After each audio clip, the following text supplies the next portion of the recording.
Hey everybody, my name is Gabe, I'm with STEM Fellowship, and today we'll be talking about the trending topic of data visualization. Here at SF, we believe that innovation is a skill. With proper practice and experience, your ability to innovate will become stronger and will allow you to help better yourself and others in your society. Today we'll be building on that, and by the end, you'll be able to apply a powerful new skill set to develop stronger, smarter, more sustainable, and more successful businesses than your competitors. This workshop will have demonstrations that you can follow along with in Tableau. I highly recommend that you install it as it'll make the learning experience that much stronger. If you have it installed, great. Don't be afraid to pause the video at any point and rewind/restart if you don't know what happened. The beauty of having this as a video is that you can study at your own pace. Also, make sure that you've downloaded the required datasets. In this case, it would be the soil respiration Excel file. I'm a fan of practical learning, and as such, let's do some by jumping straight into a case study where data visualization can be used to help empower our decisions. Due to climate change, global food supplies are now at risk. As a green company, what could we innovate to help fix this problem? Take some time right now to pause the video and think up of a possible solution. It doesn't have to be immediately viable, just something that you think would work in the long run. Alright, keep that solution in mind because who knows, someday you might change the world with it. Let's take a look at my idea now. For my solution, I developed a sustainable, drought-resistant crop to help populations in areas of the world that are experiencing food shortages due to a lack of water. We may now have a product, but selling ice in Antarctica is a lot harder than selling ice in the Sahara. We need to find a suitable market to maximize our impact. What are some things that we can look for to identify a good place to open our business to sell drought-resistant crops? Pause the video right now and think up of 3 ideas. Temperature may be a good choice, as very hot or very cold locations may have a hard time growing crops, but other factors like soil quality and precipitation also come into play when identifying agricultural trouble zones. There's a problem though. We have no idea where we want to sell our crop and the world is a big place. Currently, with data from all over the world, our set can quickly jump to be in the millions of measurements. This is obviously impossible for us as a single person to quickly analyze and explain to possible shareholders. Also, if we take 10 years deciding where we want to sell, there's a good chance that by that time, the competition will already have dominated the market. Therefore, if we want to make an impact, we need to be fast. Thankfully, these issues can be controlled by using data visualization. So, what am I talking about when I say data visualization? To fully understand a new concept, I find that it helps to break down the words that make up the name and learn their meanings. So with data visualization, data is just a set of measurements grouped together for analysis, and visualization is the act of turning information into an easy-to-understand picture. Therefore, we can understand data visualization to be the use of graphics to reveal hidden patterns in our data. When creating these graphics, we're going to be constantly checking them to make sure that they're easy to understand and informative, instead of them just being pretty pictures that add nothing to what we're trying to say. In other words, we want them to be killer, not filler. I should be able to walk in, look at your visualization for the first time, or viz, same thing, and walk out feeling like an expert on the topic. Killer, not filler. But how do we do that? Pause the video right now and take some time to think about how you could create a visualization for climate change for a person who has never heard about that phenomenon in their life. Alright, with your idea in mind, let's take a look at some good examples.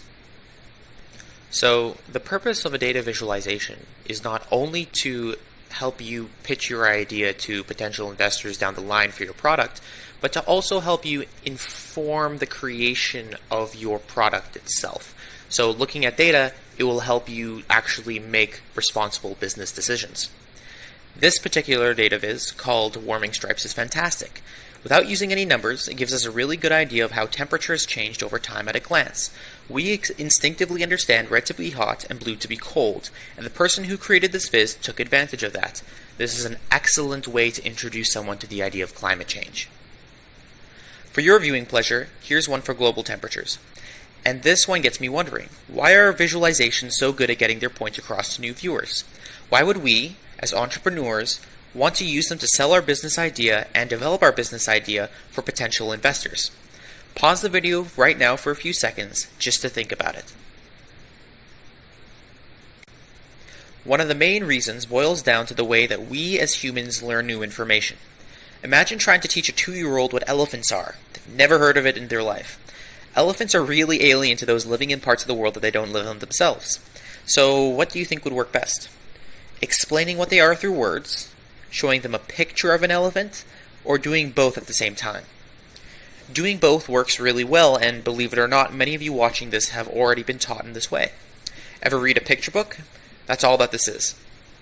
Following this line of thought, and considering that the human brain learns new information best when it's presented as a story, with a start, middle, and end, picture books become a great analogy for what we're trying to do here, giving words and numbers context with pictures. This is why they're so great for convincing businessmen with no experience in your data that your line of thought is correct. At the same time, it also gives you a way to actually look into this data without having to do a lot of math or really sift through the numbers very heavily.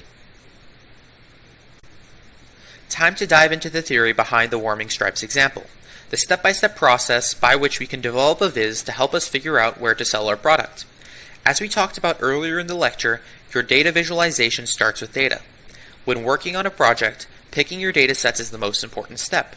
The quality of information you collect will determine the usefulness of your final product.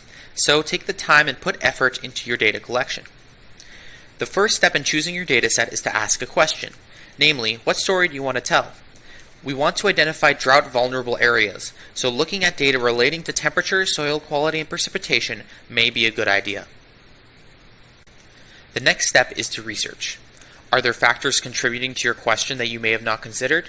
Can you find data sets for those factors? The contents of your data set should reflect the question that you're asking. If you want to talk about climate change, your data sets should have climate data. The research you'll do may lead you to focus on certain aspects of your question. For example, instead of just looking at carbon dioxide, you may also decide to look at methane and water vapor, other greenhouse gases. Don't know where to start looking for your data? No worries. Plenty of data is available online from repositories. Big government organizations like the Canadian Space Agency and NASA have datasets open to the public. Once you have your criteria, you can browse datasets until you find the ones that help you prove your point. Sometimes these online datasets will have column names that are hard to understand. If you need help with that, you can look for readmes that help explain what the data actually means. So just as an example, I can show you right now that we have over here a readme for the soil respiration datasets that we're using today. So you can see for each variable name, which is an individual column in the Excel spreadsheet, we have a name and we have a couple of notes to go along with it so that you know exactly what's inside and what the measurements actually mean. So heading back to the presentation. Alright, time to do one of our live demos. So in this live demo, make sure that you open up your Tableau at this point. We're going to be talking about how we can actually start to import our data into Tableau so that we can begin to visualize it. So I'm just going to quickly Alt-Tab over here to Tableau. And starting from the screen over here, you see we have a blank screen. And over here under the Connect section, we can connect to many different files. There are many over here. When you're looking online for different data types, or rather different data sets, I would always recommend avoiding JSON files. There's a specific reason. I'm not going to get into the technical details, but they can end up becoming very, very messy. If you're not experienced with data science and you're not experienced with working with data sets, it can get confusing really quickly. So let's go ahead and open up our Microsoft Excel, because that's what we're working with. I'm going to browse to the point where I've saved my data set. I've saved it over here under Desktop. And we can double click to open it up. Now, if you don't see anything, that's okay. All you have to do is underneath the Sheets tab over here, just pick it up and drag it in. Now I already have it, so I don't have to do that, but you can see that we have everything already in, and there you go. Easy peasy, we already have it done.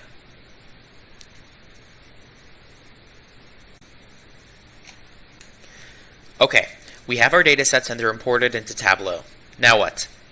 Well, we need to make sure that we know what we actually have in our data sets that we've collected. After we understand the data sets, think about the questions we can answer using them. Now you can go through this process simply by reading the readmes and making sure you understand every individual column. New ideas may come to you if data that you weren't originally looking for is included alongside data that you were originally looking for. Lastly, is your data set messy? That's a funny word for it, but an accurate description. Messy datasets can make it difficult to answer the questions that you're asking. How about we go ahead and take a look at what a messy dataset looks like. So this is messy, and the reason why I say this is, let's take a look at the actual spreadsheet that we're looking at right now. So there's a blank column that we're never going to use. So why is that there? We don't need it. We also have this fairly inconsistent column over here where there's some blanks, some names, some hyperlinks.